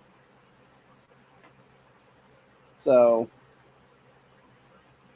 anyway, and the feds continued on and said that the kid fantasized about mass shootings, serial killings, and murder-suicide for at least a decade. So again, he was a fucking psychopath. I also love how they didn't bother putting that shit. Oh, here you go. Here we go. Here's the thing about his high school thing. Is what it is there. Yeah. So his 2 former high school classmates said that he was suspended from Bellbrook High School after he made lists of other students he wanted to kill and rape. The hit list was discovered in 2010 and resulted in a police investigation. Okay, I thought it was 2007. Wait. I thought it was 2012. Okay, so I guess I was wrong on that one. Or maybe they were wrong on the date. Who knows? But anyway. Yeah, even still, like, either 7 to 9 years before that, dude, this shit was happening. Police investigation was done, and yet this dude didn't catch charges on that one. Fucking ridiculous, dude. Anyway, it said he was previously bullied. I love how they add this in. Previously bullied and had planned to shoot up the school, a classmate said. His high school girlfriend said he complained of visual and auditory hallucinations and psychosis and was afraid he was developing schizophrenia. So potentially both these guys were schizo fucking psyopers, dude. Like, Jesus fucking Christ, people. So, anyway. So August 4th, police and the FBI searched his home, found evidence that he showed an interest in violence and mass shootings and that he had expressed a desire to commit mass shootings. So preliminary assessment did not include his piece of shit had a racial or political motive, except he was clearly a leftist sack of shit, fucking Bernie Sanders commie, dude. Easy fucking motive to make, dude, on that one. I can literally make that right now, people, and I fucking will. He was a leftist fucking piece of shit for Sanders and Warren, and yet nobody's talking about these 2 fucking douchebags being partially responsible for this whole thing, dude. Anyway, so this is August 5th, 2019. Police investigators stated the investigation is ongoing, and they are not prepared to speculate about motivation. Yeah, because they know for a fact it was fucking left-wing shit is what it was, dude. On August 5th, Dayton Police Chief Richard Bale stated that, quote, "We have a lot of evidence still to go through based on where we are at now. We are not seeing any indication of race being a motive. Investigators are divided and have not determined whether he shot his sibling deliberately, meaning his sister, who was his trans brother. Says federal law enforcement officials said that they were looking at whether the suspect was associated with incel groups. Unless an incel group would be Antifa, then no, I don't think he was, bro. I'm pretty sure he was just associated with Antifa and BLM terrorism, which is what all of his fucking social media said before you assholes scrubbed it after the fact. And was the suspect had additional ammunition magazines with him and was wearing body armor, which, by the way, was like, I believe, pistol calibrated. It was soft body armor stuff. I think it was like level 2 or something. That's why it was a fatal rifle round that actually smoked his ass. So he also had a mask and was wearing hearing protection during the attack. Same thing with El Paso. That guy was wearing earmuffs, obviously. So the ordered firearm used in the shooting online from Texas. Firearm was transferred to a local firearms dealer in Ohio where he picked it up. Said firearm used was, quote, modified in essence to function like a rifle. And by that, I think what they mean is that he actually put a stock on the like a collapsible stock on it, on an AR pistol is what was there. If that's what you're calling modified to act like a rifle, dude, then you're fucking idiots. No, he basically made an SBR is what it was, dude. That's another thing, too, by the way. So he makes a fucking SBR before he goes on he already commits a fucking federal felony before he does the massacre. Not to mention, from things I've heard, both through the news and through various, research I've done on this whole thing in the last 5 years, this motherfucker was also drunk and high after stealing his mom's, I think it was Xanax, and downing that shit with a bottle of Jack Daniels or something like that, dude. Outside. So he was already committing another felony, being prescription drug theft. And then on top of that, again, being high as a fucking kite when he committed the whole atrocity. Like, just so fucking nuts is what it is, dude. And yet he's not a leftist, right? Yeah, there you go. So according to Dayton police, photos released by Dayton police show the AR-15 pistol or AR-15 firearm with a pistol brace. Okay, so that's not like a rifle at all, you idiots. What that is an AR pistol, you morons. Like, Jesus Christ, dude. So no, it's not function. It is, like, seriously, AR pistols are fucking rifles, dumbasses. They just have fucking braces on them. They're literally legal SBRs is what it is, you morons. I don't know a damn thing about guns. I wrote this fucking Wikipedia article. Again, that was August 15th. Montgomery County coroner announced that the piece of shit had cocaine, alcohol, and Xanax in the system, and he also had a vape pen and a bag containing cocaine in one of his pockets. I thought he also had, never mind, because they always said cocaine. Yeah, so okay, so he was doing cocaine and Xanax, and I'm pretty sure he had stolen from his mom is what it was there. So you got prescription drug theft, potentially, would be one of the felonies. You got, maybe not creating an SBR. So at bare minimum, he was legally in possession of cocaine, so that's one felony. Then also, being drunk while in possession of a firearm is also a crime. Obviously, being high on both prescription meds and street drugs would be another crime. And yeah, it's just fucking insane is what it is, dude. Like, it's so much fucking insanity, dude. And yet people were all like, oh no, this dude's not a leftist piece of shit, basically. Yes, he fucking was, people, for God's sakes. Anyway, so the aftermath, members of the Southwest Ohio Critical Incident Stress Management Team and the Greater Montgomery County CISM team met with police who had responded to the scene to help them process the situation. Team includes mental health professionals, police officers, firefighters, medics, and chaplains. Said local blood bank asked for more donations following the shooting, and various companies promoted blood drives. Said local leaders and community members held a vigil on East 5th Street on August 4th, where 10 doves were released, one for each of the dead victims and one for the injured. Then we got reactions, domestic, which is all this stuff here about various stuff. Trump's administration releasing their statement. Then U.S. Senator Rob Portman, who's a rhino sack of shit and a fucking anti-gun sellout,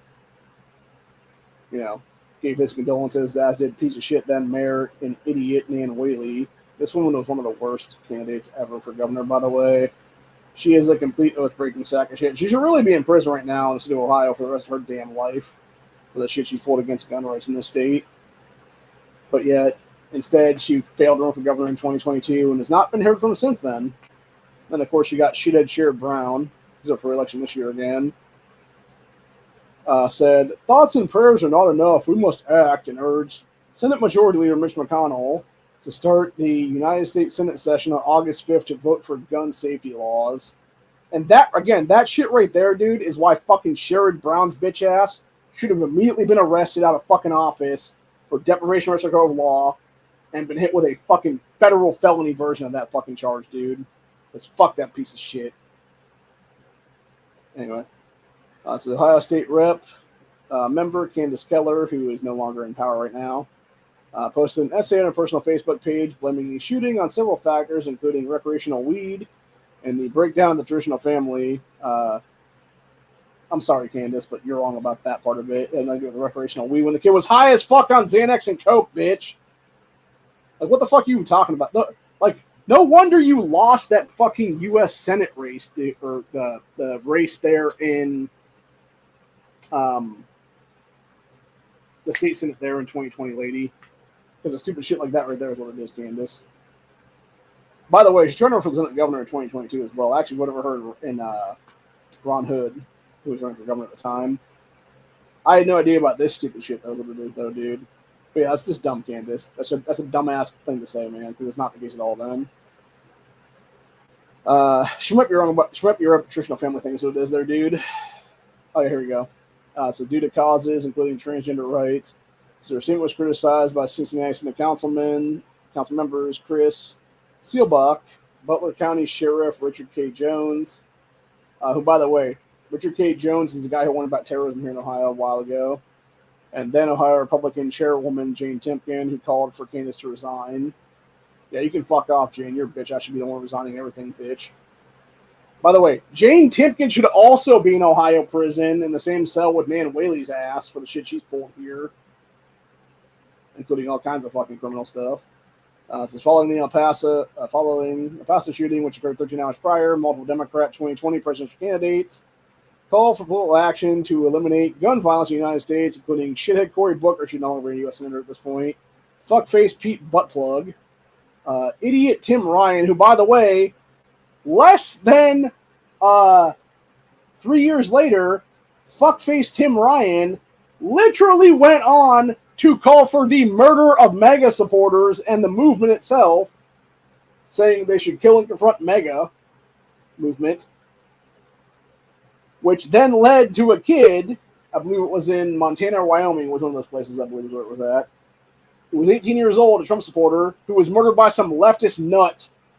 And yet Tim Ryan was still allowed to run for the U.S. Senate race against J.D. Vance in 2022. Fuck out of here, Tim Ryan. Your ass should have been thrown in jail right then when you fucking called for gun control back then, you douche.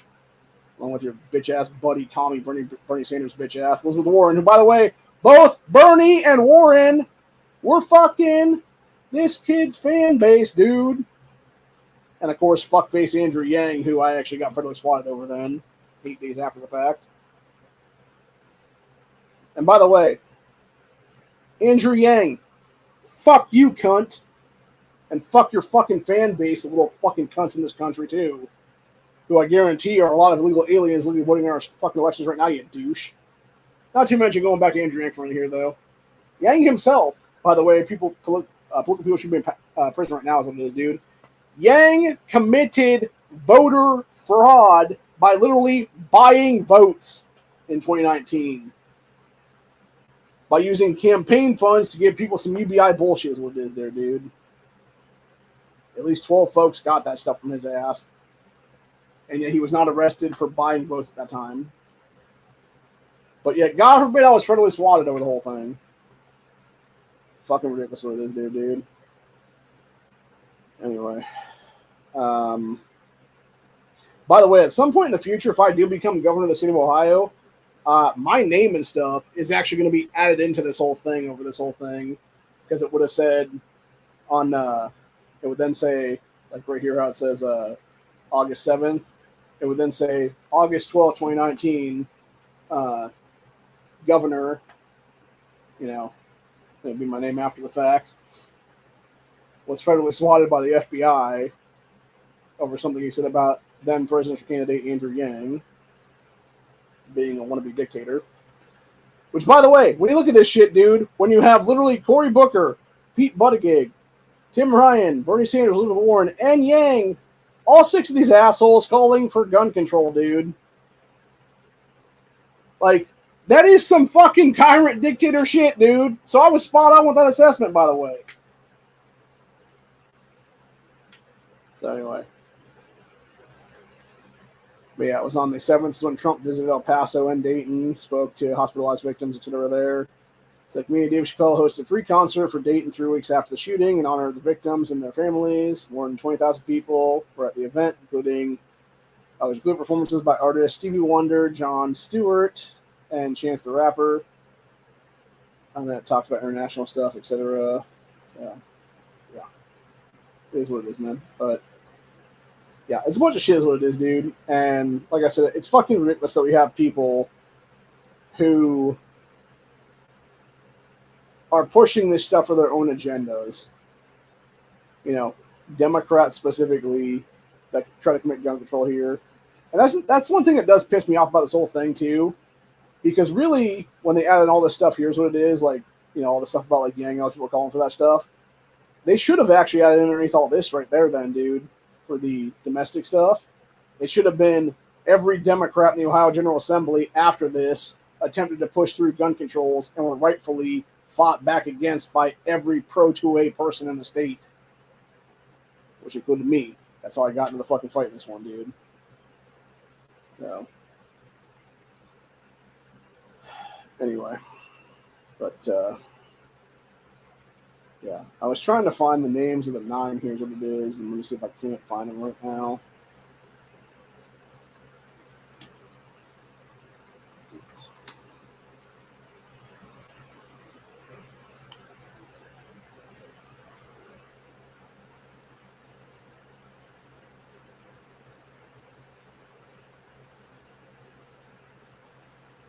Oh, I didn't realize the world's largest yard sale is happening right now in Ohio. Yeah, I was looking up Dayton because I was trying to see if it would pop up an article for the 50th anniversary here. It doesn't, obviously. But it does say, though, one day ago, is that marijuana sales are going to start come Tuesday, which is kind of ironic given that, you know, Candace Keller made that statement about recreational weeds, what it is there, dude, which, again, that's just her being a kind of a fuddy-duddy is what it is there. So,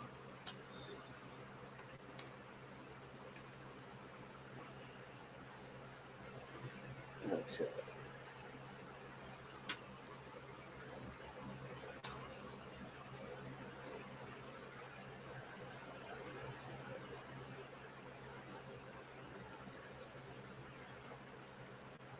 Sorry, I was trying to literally find an article here that says the names of the people so I could actually do a little bit of a moment of silence for them as well.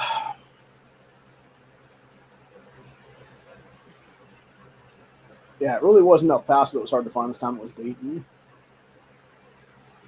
And I really wish that I could find the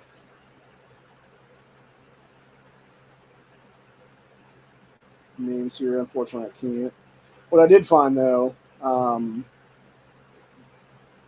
this goes back to a article here from the Associated Press a few years back now. I think this is 2021. This is from here. And it discusses how at that time you had Bet's friend, this Ethan kid here, pled guilty to unrelated federal firearms charges and was sentenced 2.5 years in prison, which, by the way, for those who don't know about that one, so this asshole right here was one of the ones that helped that piece of shit build his AR is what it was there, because he actually bought like a pieced out AR is what it was or whatever. And this idiot literally had a bong and some weed sitting like 5 feet from a handgun in his apartment. when the cops went to go talk to him about his buddy that committed the Dayton massacre. And yeah, that's when this idiot Ethan got busted for that whole thing. And then here you go. It was August. Family members, the four victims sued the mag maker, KC International, saying the device serves no purpose other than allowing for the killing of as many people as possible. The magazine allowed that piece of shit to fire 41 rounds in 32 seconds. By the way, it's funny to me that pretty much the exact same piece of parroted rhetoric was mentioned by current U.S. Senate candidate Vernon Moreno back in 2019, who, by the way, has yet in 5 years, almost to the day now, when he made that stupid-ass podcast comments about himself, Moreno, being pro-universal background check, pro-red flag law, and basically calling for magazine bans and gun bans, for that matter, various, ARs, AKs, etc., kind of rifles that was there. Essentially, an AWB is what he was talking about, without actually admitting it by name. That's what it was, because someone's a pussy to do that. Yeah, he still has not once in almost 5 years rescinded that and apologized for making dumbass comments as a fucking dumbass anti-gunner is what it is there. And yet Trump is still backing this asshole for the U.S. Senate race right now. So, and that's what I'm saying, like, going back to what piece of shit Sherrod Brown did the next day, this is exactly why both Sherrod Brown and Bernie Moreno are kicked off the fucking ballot right now, entirely. And we need to have brand new candidates in a brand new race for the U.S. Senate race, so it is them. So, anyway, that's about it for today. Like I said, I was going to try to find the names of these people, but unfortunately it's not showing up anywhere for me. Because I did want to talk about who they were. And yeah, I'm not finding it anywhere what it is there. So.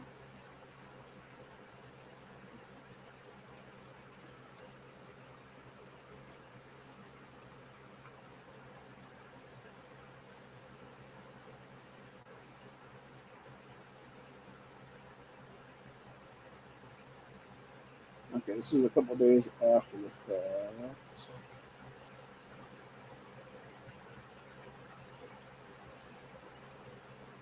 Oh, wait, found it.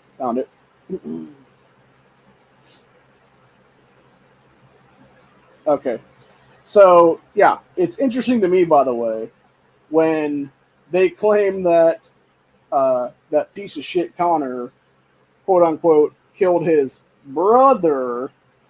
When you actually look at the victims, Megan bets his clear sister was one of the victims, along with Derek Fudge, is his, like I said, is Derek's stepson, is one of the assholes who's involved in that Meg lawsuit.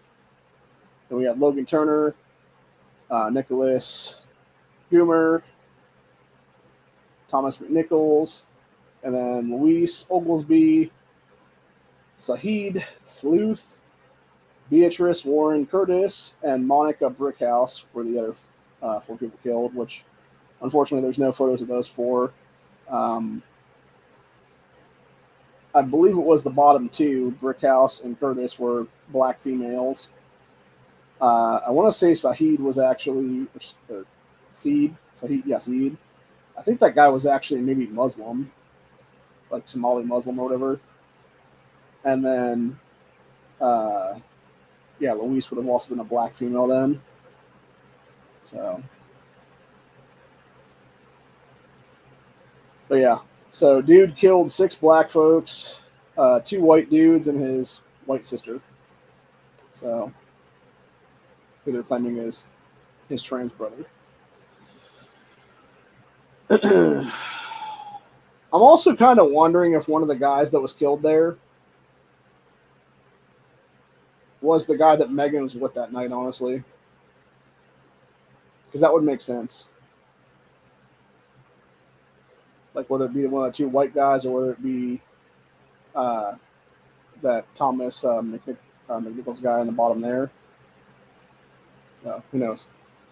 But either way, it's fucked up both the ways, dude. So,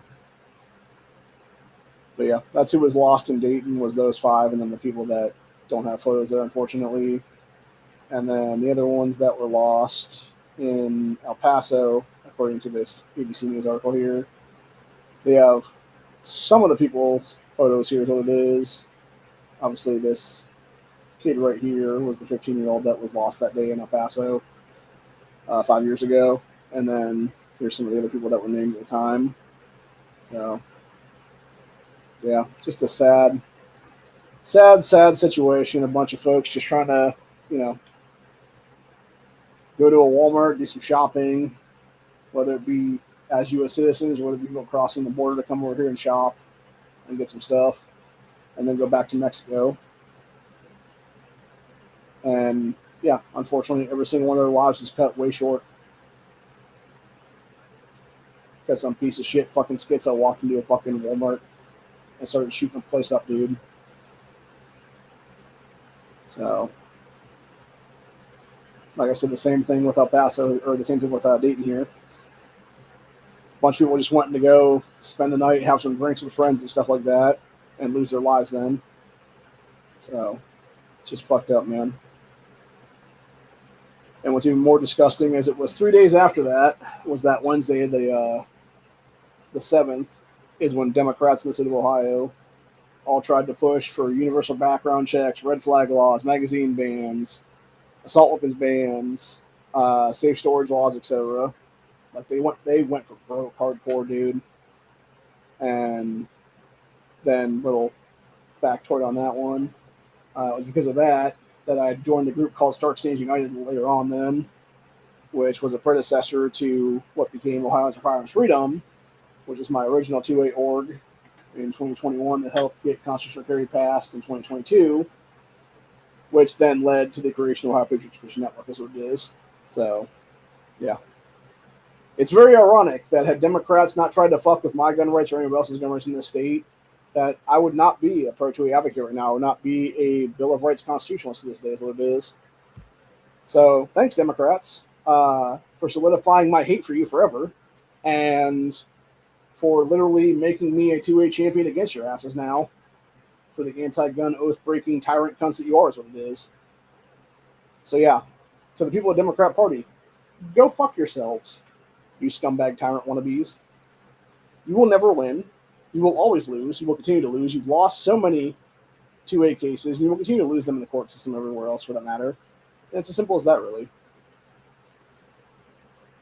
And people will finally arm up now, is what it is, dude. Now that we have constitutional carry in this state, and in Texas, for that matter, as well. And you will not be able to commit these atrocities any longer, fuckers. Because people will be there to stop your asses. People will be there to defend against your fucking gunmen. And it's as simple as that, literally. So, anyway. But yeah, other than that, my heart does go out to the people who lost their loved ones, 5 years ago, today, and tomorrow. It's a sad situation all the way around. That being said, does that mean you should have the right to attack a firearm manufacturer or a magazine manufacturer for firearms? No, it doesn't. Doesn't mean you should be able to sue these companies. Fuck no, it doesn't, dude. There is a thing on the books called the Lawful Commerce and Arms Act. You cannot sue Ford, Chevy, etc. for some drunk driver killing your family member. Why the fuck should you be allowed to sue a gun maker or magazine maker for firearms? Oh yeah, that's right, you shouldn't. And it's that simple.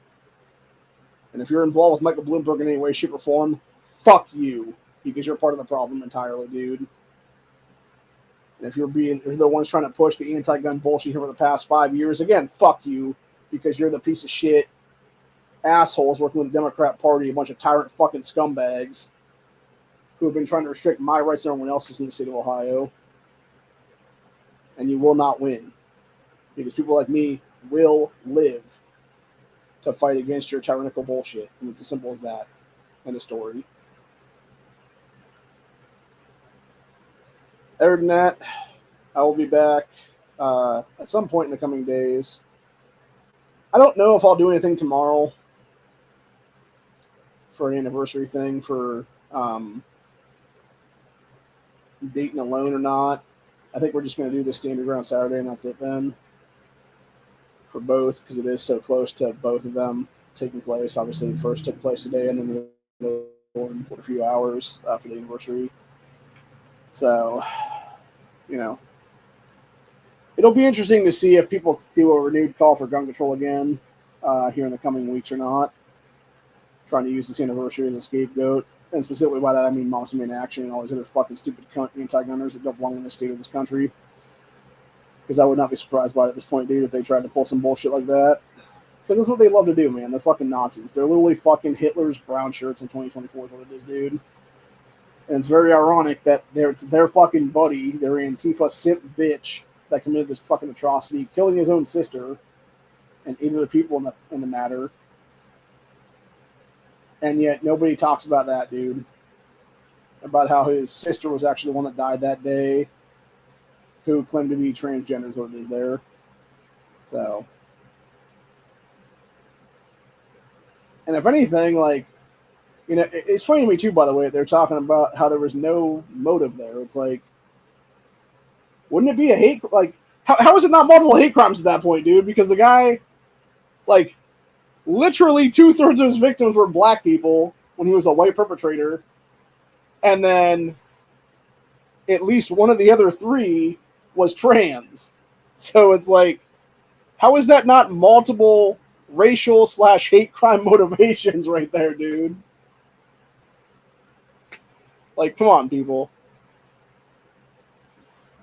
I swear to God, dude, it's like the left tries to bury their own at that point, dude. Like, they try to bury the lead on their own people that are doing these fucking atrocities is what it is. Just so they can push a fucking narrative of some other bullshit is what it is then and try to blame the gun instead of the actual individual is what it is there. So, anyway. But, yeah.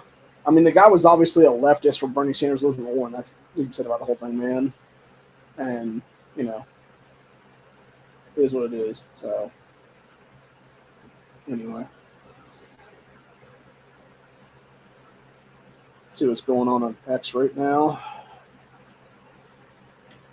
Well, it looks like UK's on fire.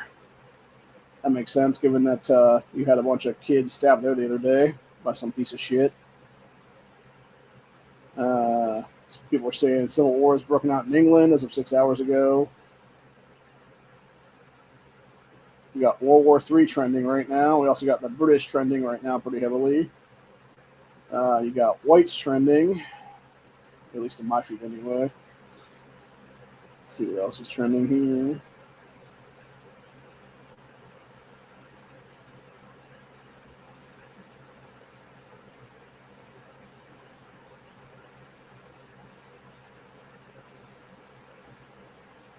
Oh, shit. Jesus Christ, dude. Apparently, Islam is hunting down white people overseas right now, as of 8 hours ago, which just makes sense why shit's popping off there in the UK then, because there's people not having that's what it is there, dude. So, anyway. But yeah. Yeah, crazy to see what's happening 5 years later then, man. Which apparently is a lot of stuff. A lot of crazy shit going on there, man.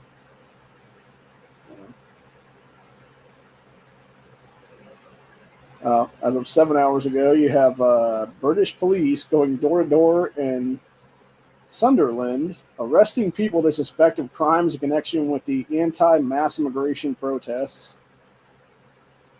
And again, people wonder why Americans will never give up our fucking gun rights. Like, great example right there, honestly. And again, doesn't matter how many of these fucking psyop mass shootings y'all do, doesn't matter how many of these real mass shootings you have as copycat killers, etc., dude. You ain't taking our guns, motherfuckers. And it's really as simple as that, honestly. So, good luck to you, want to be tyrants. It ain't happening. Might as well just give up the ghost right now, dude, and just say fuck it. So, yeah. We're actually going to post this one on our X page. This is 5 hours ago from the UK there. It says, Pakistani immigrants armed with brass knuckles, bats, and machetes are declaring war on British people. Well, I guess you probably shouldn't have given up your guns there, Brits. Or had your idiot ancestors do it for you like 30 years ago. because you probably need those right now, would be my guess. So, yep, shit's about to get lit, man. It makes sense why World War III is trending now. So, yeah, crazy, crazy stuff, man. Crazy, crazy stuff.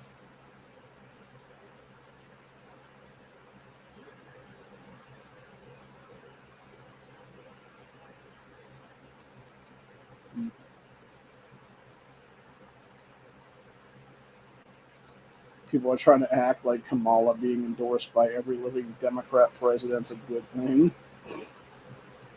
Like, no, just shows y'all are a bunch of fucking clowns, dude.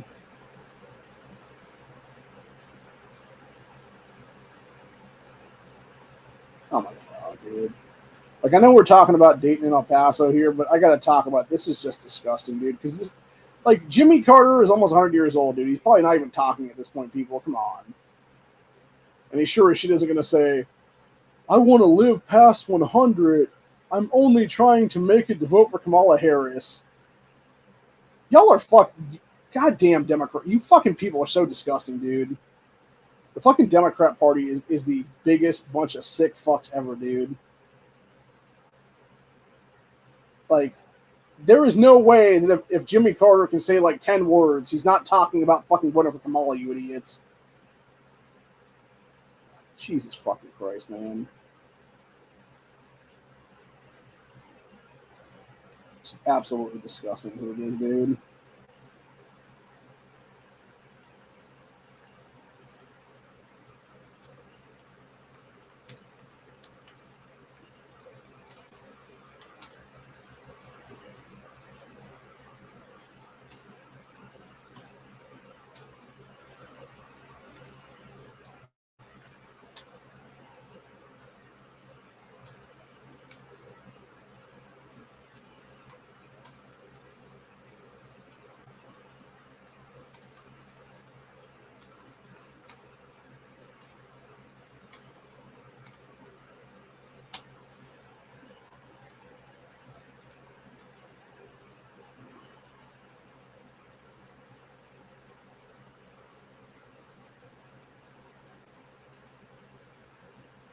All right.